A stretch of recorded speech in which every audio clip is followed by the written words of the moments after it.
একটা মেয়ে শ্বশুরবাড়ি যাওয়ার আগে তার বাবাকে একটা প্রশ্ন করলো। একটা মেয়ে শ্বশুর বাড়ি যাওয়ার আগে তার বাবাকে একটা প্রশ্ন করলো, আচ্ছা বাবা, আমাদের সামনের উঠোনে যে গাছটা আছে ওই গাছটা কি আমাদের পিছনের বাগানে লাগানো যায় না? তখন মেয়েটার বাবা বলল, ওই গাছটা 4 বছর পুরনো একটা গাছ। এখন যদি এটাকে অন্য জায়গায় নিয়ে লাগানো হয় তাহলে সেটা নতুন মাটিতে অন্য জায়গায় নিজেকে মানিয়ে নিতে পারবে না, গাছটা মারা যাবে।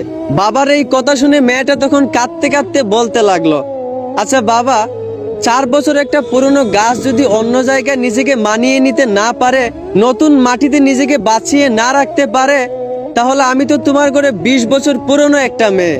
তাহলে আমি কিভাবে অন্যের বাড়িতে গিয়ে নিজেকে মানিয়ে নিব?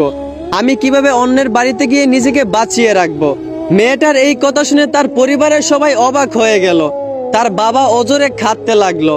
আসলে আমরা ছেলেরা মেয়েদের জীবনটা যতটা সহজ মনে করি ততটাও সহজ না। মেয়েদের জীবন আসলে অনেক কষ্টের। তাই প্রত্যেকটা ছেলেদেরকে বলবো, মেয়েদেরকে সম্মান করতে শিখেন। ধন্যবাদ।